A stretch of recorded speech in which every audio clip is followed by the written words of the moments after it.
Hello students, welcome in new video lecture, and in this video lecture we will discuss about the union in C language. So in this session we will understand about the definition of the union, then how to declare union in any C program, then how memory is allocated to member of union, then difference between union and structure. That is very important point, difference between union and structure. So this is my first point, defining union या definition of the union. तो union is a collection of different data type. Different data type का ये भी एक collection है. It is just like structure. Like structure, union is a user defined data type. यानी कि similarity होती है हमारी structure और union में. पहला सिमिलरिटी क्या हो गया कि it is a collection of different data type से. Second similarity, it is a user defined data type, यानी कि प्रोग्रामर डिफाइंड डेटा टाइप है. But in union all members share the same memory location. तो this is a difference between union and structure कि सभी members को यहाँ पे memory allocate नहीं होती है जितने भी हमारे यूनियन के होते हैं, लेकिन स्ट्रक्चर में क्या होता है, हर मेंबर को मेमोरी एलोकेट होती है. Then a union is a user defined data type in C. तो union keyword is use for defining the union. Union को डिफाइन करने के लिए we will use union keyword. तो इसका सिंटेक्स है, it is just like structure. जैसे हमने स्ट्रक्चर का सिंटेक्स देखा था वैसे यूनियन का स्ट्रक्चर है, बस यहाँ पर कीवर्ड का डिफरेंस होता है. यहाँ पर हम यूनियन कीवर्ड यूज करते हैं और वहां पे स्ट्रक्ट कीवर्ड यूज करते थे. Then we write here union का नेम दे देंगे, देन डेटा टाइप दे देंगे, मेंबर 1, डेटा टाइप मेंबर 2. तो जितने भी हम मेंबर को डिफाइन करना चाहते हैं, एन मेंबर हम डिफाइन कर सकते हैं. देखिए इसमें यूजर डिफाइन क्यों कहता है इसको, क्योंकि हम इसमें अपने डेटा टाइप जो मेंबर्स हैं उनको हम ऐड भी कर सकते हैं किसी मेंबर को, और किसी मेंबर को यहां से हटा भी सकते हैं. तो it is the syntax is just like a structure. Next thing is the declare a union. अब हम किसी, जैसे मैंने यहाँ पे एग्जाम्पल लिया हुआ है यूनियन ऑफ स्टूडेंट का, तो यूनियन स्टूडेंट हो गया, इंट रोल नंबर कैर एसटी नेम, उसका साइज ले लिया 20, स्ट्रिंग में स्टोर होगा, फादर नेम, मार्क्स. तो जैसे मैंने आपको बताया था कि स्ट्रक्चर में जब भी हम स्ट्रक्चर का डिफाइन करते हैं तो इंडिविजुअल मेंबर को मेमोरी अभी तक अलोकेट नहीं होती है, ऐसे यूनियन के लिए भी मेमोरी अभी किसी भी मेंबर को अलोकेट नहीं होगी. मेमोरी अलोकेट कब होगी, जब हम इस यूनियन का कोई वेरिएबल क्रिएट करेंगे. तो यहाँ पे मैंने यूनियन का एक वेरिएबल क्रिएट किया हुआ है, यूनियन स्टूडेंट, और उसका नाम दे दिया वेरिएबल का एसटीयू. अब इस एसटीयू जो वेरिएबल है इसके लिए मेमोरी अलोकेट होगी, लेकिन एक चीज यहां बताना चाहूंगा, यूनियन हर मेंबर को मेमोरी अलोकेट नहीं करा सकता है जब हम उसका वेरिएबल क्रिएट करते हैं, लेकिन स्ट्रक्चर में हर मेंबर को मेमोरी अलोकेट होती है. तो if we declare any variable of union then compiler allocate memory to highest size member.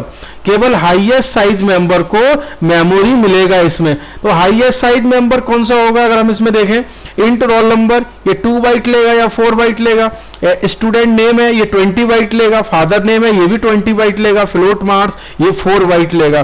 तो हाईएस्ट बाइट कितनी हो गई, 20 बाइट. तो 20 बाइट इसका क्या होगा, साइज होगा. इसको मैंने यहां पर आपको समझाया हुआ है, memory representation of union member by variable. तो यहां पे देखिए 20 बाइट केवल इसने असाइन किया है. This memory is shared by all member of union. क्योंकि देखिए हाईएस्ट साइज देने से बेनिफिट क्या हो रहा है कि हम इसमें देखिए अगर मार्क्स को इनपुट कराना चाहें तो मार्क्स को करा सकते हैं, अगर हम उसके नेम को इनपुट कराना चाहें तो नेम को भी करा सकते हैं, फादर नेम को कराना चाहें तो फादर नेम करा सकते हैं. बट एट अ टाइम हम केवल किसी एक ही मेंबर की वैल्यू को क्या कर सकते हैं, इसमें स्टोर कर सकते हैं.